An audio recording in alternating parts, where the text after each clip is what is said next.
வணக்கம் நண்பர்களே. பக்தி சேனல் மூலமாக உங்களை நான் வரவேற்கிறேன். நான் பிரேம் தர்மா, ஓஷோவின் சீடன்.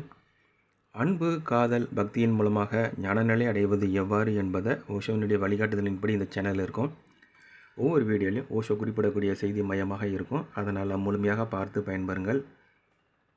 இன்றைக்கி நம்ம பார்க்கக்கூடிய வீடியோ ஓஷோவின் சொற்பொழிவில் இடம்பெற்ற கேள்வி, அதற்குண்டான பதிலை தான் நம்ம வீடியோவாக நம்ம பார்க்குறோம். இந்த பதில் மூலமாக ஓஷோ உங்களுடைய அன்பையும் காதலையும் எவ்வாறு பிரார்த்தனையாக வழிபாடாக உயர்த்தி கொள்வது அப்படின்றதுக்குண்டான வழிகாட்டுதலை கொடுக்கிறார் அவருடைய சீடர்களுக்கு. ரொம்ப முக்கியத்துவம் உடைய செய்தி இதில் இருக்குது. அதனால் முழுமையாக பார்த்து பயன்பெறுங்கள். முதல்ல இந்த சேனலுடைய தொடர்பு சேனலில் சொல்லிவிட்டு ஓஷோனுடைய வழிகாட்டுதலை நம்ம கேட்போம். ஓஷோ மெசேஜஸ் தமிழ், தியானம், பக்தி, குரு சீடன் இந்த சேனலில் இருக்குது. உங்களுக்கு பிடித்தமான சேனலில் ஃபாலோ பண்ணுங்கள். இதற்குண்டான லிங்க் கீழே இருக்குது, செக் பண்ணி பாருங்கள். இப்பொழுது ஓஷோனுடைய வழிகாட்டுதலை நம்ம கேட்போம். கேள்வி: அன்பு வழி குறித்து மிகவும் நம்பிக்கை இல்லாமல் உணர்கிறார்கள் பலர். பிரார்த்தனை அடைய வேறொரு வழி இல்லையா? இந்த கேள்வியை நன்றாக புரிந்து கொள்ளணும். இந்த புரிந்து கொள்ளுதல் அடிப்படையை வச்சு தான் ஓஷோ பதிலளிக்கிறார். அதனால் இந்த கேள்வியில் என்ன கேட்டிருக்கான்றதை நம்ம கவனிப்போம். அதாவது, அன்பு வழியில் செல்லக்கூடிய நபர்களுக்கு அன்பு அப்படின்றத நம்பிக்கை இல்லாமல் உணர்கிறார்கள். பிரார்த்தனை அடைய வேறொரு வழி இல்லையா? இப்போ அன்பின் மூலமாகத்தான் பிரார்த்தனை அடைய முடியும் அப்படின்றது தான் முக்கியமான செய்தி. இப்போ அன்பே அவருக்கு பிரச்சனையாக இருக்கிறது. இப்போ பிரார்த்தனை அடைய வேறொரு வழி இருக்குதா அப்படின்னு கேள்வி கேட்குறாரு. இதுக்கு தான் பதில் ஓஷோ கொடுக்குறார். இந்த பதில் உங்களுடைய நடைமுறை வாழ்க்கையோட தொடர்புடையதாக இருக்கிறது. அதனால் முழுமையாக பாருங்கள். ஓஷோனுடைய பதிலை கேட்போம். இல்லை, அன்பை குறித்து மிகவும் நம்பிக்கை இல்லாமல் நீங்கள் உணர்ந்தால் பிரார்த்தனை குறித்து நம்பிக்கை இல்லாமலே நீங்கள் உணர வேண்டி இருக்கும். ஏனெனில் அன்பின் சாரமே பிரார்த்தனை.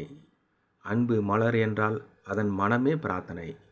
மலரை உங்களால் அடைய முடியாது என்றால் மனதை மட்டும் எப்படி உங்களால் அடைய முடியும்? அன்பை துறந்து கடந்துவிட யாராலும் முடியாது. யாரும் அதற்கு முயலக்கூடாது. ஏனெனில் தோல்விதான் அங்கே காத்திருக்கிறது, வேறொன்றும் இல்லை. அன்பை குறித்து ஏன் இவ்வளவு நம்பிக்கையில்லாமல் இருக்கிறீர்கள் நீங்கள்? அதே சிக்கல்தான் பிரார்த்தனையிலும் வரும். ஏனெனில் முழுமையுடன் பேரண்டத்துடன் ஆன அன்பு என்பதே பிரார்த்தனையின் பொருள். எனவே அன்பென்னும் பிடிக்குள் இன்னும் ஆழமாக போங்கள். பிரார்த்தனை பற்றி சிந்திக்கும் முன்பாக முதலில் அன்பென்னும் சிக்கலை தீருங்கள். இல்லாவிட்டால் உங்கள் பிரார்த்தனை வழிபாடு போலியாகவே இருக்கும், ஒரு ஏமாற்றமாகவே இருக்கும். இதில் ஏமாற்றப்படுவது நீங்கள்தான், வேறு யாரும் அல்ல. உங்கள் பிரார்த்தனைக்கு செவி கொடுக்க கேட்க கடவுள் இல்லை. உங்கள் வழிபாடு அன்பாக காதலாக இல்லாதவரை செவிமெடுக்காத செவிடாகவே முழுமை இருக்கும். வேறு எந்த வழியிலும் அதை திறக்க முடியாது. அன்பே திறப்பு. ஆக சிக்கல் என்ன?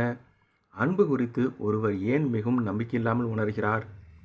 அளவு கடந்த ஆணவம் இருந்தால் யாரையும் நீங்கள் நேசிப்பதற்கு அது விடாது.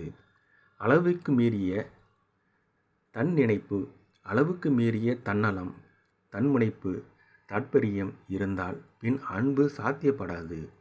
ஏனெனில் கொஞ்சமாவது பணிய வேண்டி இருக்கிறது, தன்னுடையதை கொஞ்சமாவது இழக்க வேண்டி இருக்கிறது, காதலில் கொஞ்சமாவது சரணடைய வேண்டியிருக்கிறது. எவ்வளவு கொஞ்சமானாலும் ஓரளவுக்காவது சரணடைய வேண்டியிருக்கிறது. குறிப்பிட்ட சில கட்டங்களில் முழுமையாகவே சரணடைய வேண்டி இருக்கிறது. மற்றவருக்கு அடிபணிவது தான் சிக்கல். மற்றவர் உங்களுக்கு அடிபணிவதை நீங்கள் விரும்புவீர்கள். ஆனால் இதே சிக்கலிலே மற்றவரும் இருக்கிறார். இரண்டு ஆணவங்கள் சந்தித்து கொள்ளும்போது ஒவ்வொன்றும் மற்றது தனக்கு அடிபணிய வேண்டுமென்றே விரும்புகிறது. அதற்குத்தான் இரண்டுமே முயன்று கொண்டிருக்கின்றன. அன்பு நம்பிக்கை இடமற்ற ஒரு விஷயமாகிறது. மற்றவரை உங்களிடம் சரணடைய வற்புறுத்துவதல்ல அன்பு. மற்றவரை உங்களிடம் சரணடையும்படி வெறுப்பு தான் வற்புறுத்துகிறது. வெறுப்பின் தன்மையே அது. ஏனெனில் மற்றவரை உங்களுக்கு சரணடையும்படி வற்புறுத்துவது என்பது அவரை அழிப்பதாகும். ஒருவித கொலைதான் அது.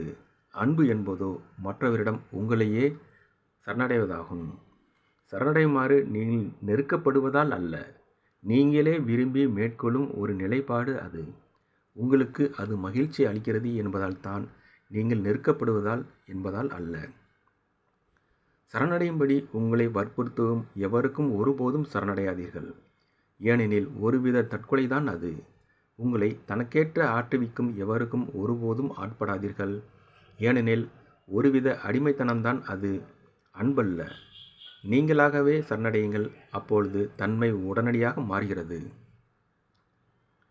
நீங்களாக சரணடையும் போது அது ஒரு கொடை, இதயத்தின் கொடை. நீங்களாக சரணடையும் போது, நீங்களாக விரும்பி முன்வந்து சரணடையும் போது உங்களையே அடுத்தவருக்கு கொடுக்கிறீர்கள். முதல் தடவையாக உங்கள் இதயத்தில் ஏதோ ஒன்று திறக்கிறது. முதல் முறையாக அன்பின் சிறு தரிசன கீற்றை நீங்கள் பெறுகிறீர்கள். அன்பென்னும் சொல்லை மட்டும் நீங்கள் கேள்விப்பட்டிருக்கிறீர்கள். அதன் பொருள் உங்களுக்கு தெரியாது. எல்லோருமே புழங்கினாலும் யாருக்கும் அதன் பொருள் தெரியாத சொற்களில் இந்த அன்பு, காதல் என்பதும் ஒன்று.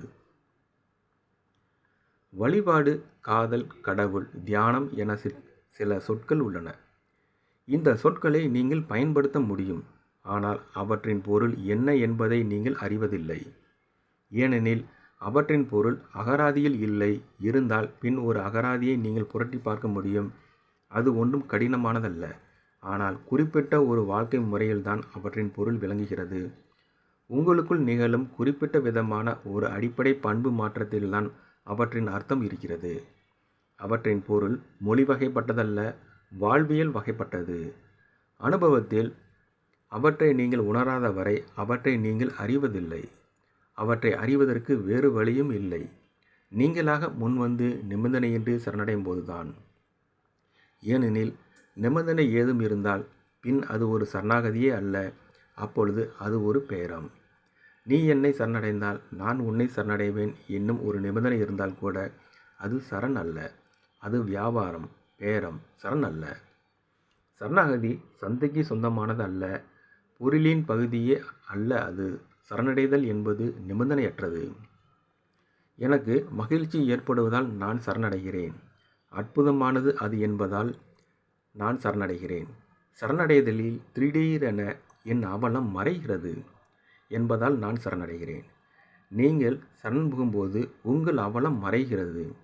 ஏனெனில் ஆணவத்தின் நிழல்தான் அவலம், துயரம். நீங்கள் சரணடையும் போது அங்கே ஆணவம் இருப்பதில்லை. பின் அவலம் மட்டும் எப்படி இருக்க முடியும்? அதனால்தான் அன்பு என்பது அவ்வளவு இன்பமாக இருக்கிறது. ஒருவர் காதலாக இருக்கும்போதெல்லாம் திடீரென அவர் இதயத்துக்குள் வசந்தம் வந்துவிட்டதை போல, அதுவரை மௌனமாக இருந்த பறவைகள் அதுவரை நீங்கள் கேட்டறியாத பாடல்களை பாடத் துவங்குகின்றன. மேலும் திடீரென உங்களுக்குள் ஒவ்வொன்றும் பூத்து குலுங்குகின்றன. இந்த புவிக்கு சொந்தமில்லாத ஒரு நறுமணத்தால் நீங்கள் நிரம்புகிறீர்கள். அப்பாலில் இருந்து இப்புவிக்கு வரும் ஒரே ஒளிக்கீற்று அன்பு மட்டுமே. எனவே அன்பை தவிர்த்துவிட்டு வழிபாட்டை நீங்கள் அடைந்துவிட முடியாது. ஏனெனில் அன்புதான் வழிபாட்டின் துவக்கமே. இது எப்படி இருக்கிறது என்றால், தொடக்கத்தை விட்டுவிட்டு முடிவை தொட்டுவிட முடியுமா என்று நீங்கள் கேட்பது போல் இருக்கிறது. இயலாத செயல் அது. இப்படி ஒருபோதும் நடந்ததில்லை, நடக்கப் போவதும் இல்லை.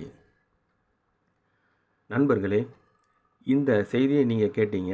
இது முதல் பகுதியாக வெளியிடப்பட்ட வீடியோ. இதனுடைய தொடர்ச்சியாக 2 அல்லது 3 பகுதிகளாக இந்த வீடியோ இருக்கும். முழுமையாக பாருங்கள். ரொம்ப முக்கியத்துவமுடைய செய்தி இதில் இருக்குது. இது போன்ற நல்ல செய்திகளுக்காக ஓஷனுடைய தொடர்பில் உங்களை இணைத்துக் கொள்ளுங்கள். இதுவரை கேட்டுக்கொண்டிருந்த நண்பர்கள் அனைவருக்கும் நன்றி, வணக்கம்.